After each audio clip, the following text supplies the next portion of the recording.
Hello,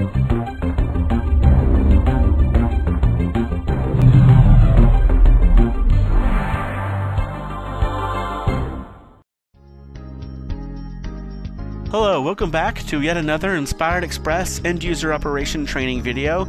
Today, we're going to be looking at scheduling. With Inspired XPress, scheduling content is actually really easy. It's all calendar-driven, and it's all drag and drop like most things in Inspired XPress. Now, we're still working from the same project file we've been working from. I've made a few changes here, and we're going to look at that in a moment. Now, you can use a schedule to drive all the content in your sign, or just a particular sign element. And we're actually going to work from that approach to scheduling, and we're going to create a particular sign element that we can then use in a later video. Now, I've created a folder here called Food Slides, and inside, there are 4 different SVG files here for breakfast, lunch, snack, and supper.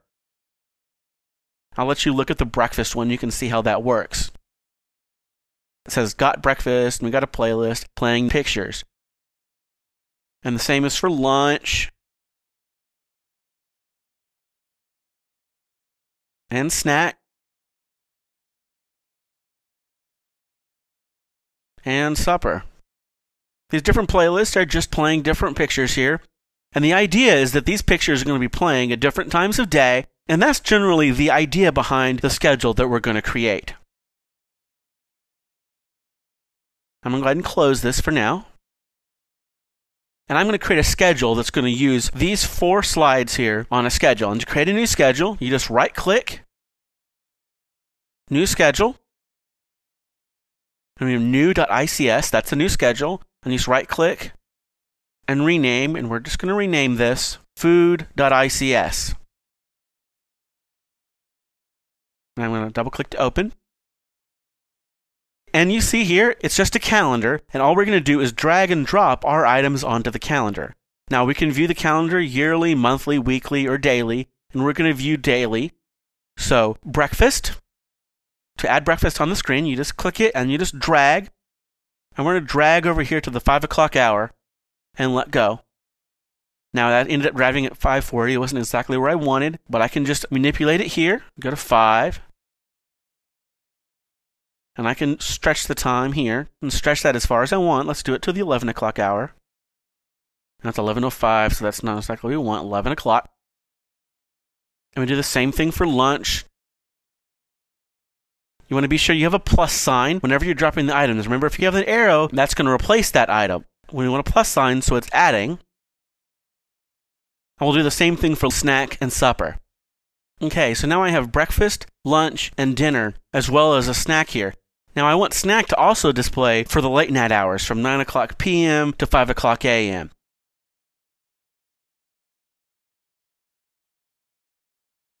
And now, if I dial this in to 12 o'clock p.m., it's going to disappear. So I want it to be 12 o'clock a.m. But even at 12 o'clock a.m., it's still not showing up, but that's because it's 3/5, which is today, at 12 o'clock a.m. So you want to say to display until the next day at 12 a.m. And so then you can see that there.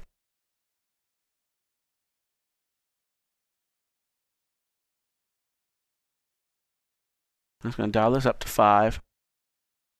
And there we go. Our schedule's full, at least for one day. Now, the next thing I'm going to do is I'm going to categorize these. Because right now, everything is orange, and it's hard to see. I can actually color code them using the category feature. Now, I'm going to leave the snacks orange because there's multiple of these. That means there's less to change.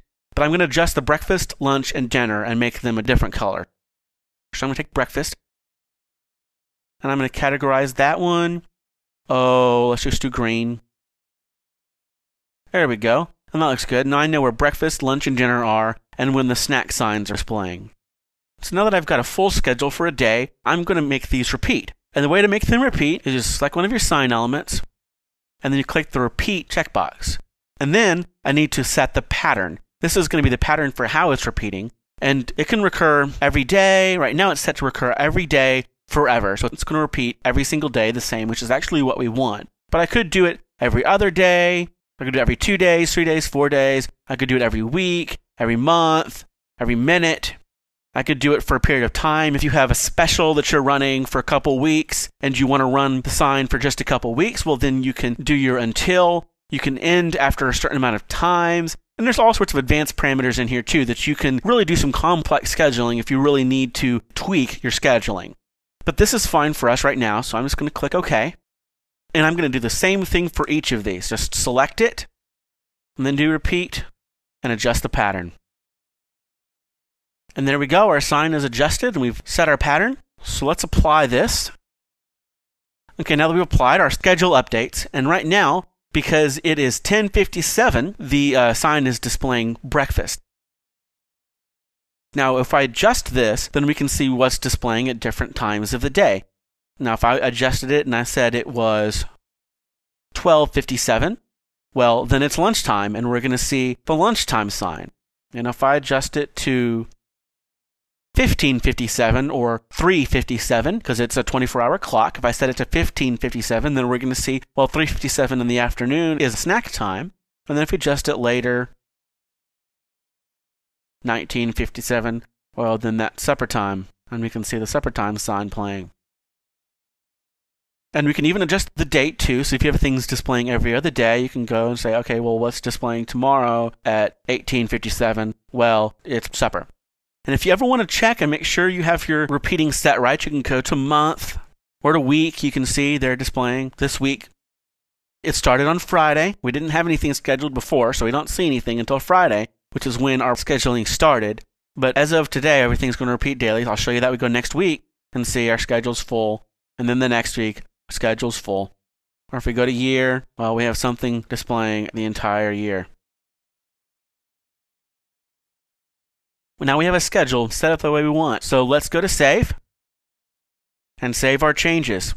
Now to use a schedule in your sign, it needs to be within an SVG file because our player is going to be looking for an SVG file to play. So we need to be sure we put food.ics inside of an SVG file. I'm actually going to create an SVG file. I could have created it there, but I'm actually going to create it here in our main section of the sign. I'm going to create a new SVG file, 16 by 9, and just rename this food.svg. Now, if I wanted to use a schedule to drive the entire sign, I would have put the schedule directly into index.svg. I'm just creating one section of our sign, so that's why I'm creating a new SVG file. And then we can use this SVG file inside of a playlist of SVG files, which could then be on our index.svg. There's a lot of different ways that you can use these different SVG files that we've been creating over the course of this video. And if you want to see really how to do that, then you need to watch the nesting video, which can show you how to do that in a little more detail. But let's go ahead and put the schedule inside of food SVG. I'm going to delete that text. I don't need to put a background or anything. All of that's already within our slides that we have on our calendar. All I'm needing to put here is food.svg. So I'm just going to drag that on and let go. And there we got food.svg is right there. I'm going to right click and go to full screen. And whatever content is supposed to be displaying, according to our calendar settings here on our display, is displaying. So right now it's set to display tomorrow at 18:57. That's showing up here. And there you go. There you have a calendar. So as you can see, scheduling content isn't that difficult. It's pretty easy. Just be sure you save your changes and everything's set up to play. So you can use this to drive all the content on your player or just a section of content, however you want to. There's a lot of different ways you can use this scheduling. So I hope you just get in there and have some fun and explore all the different ways that you can use scheduling in your signs.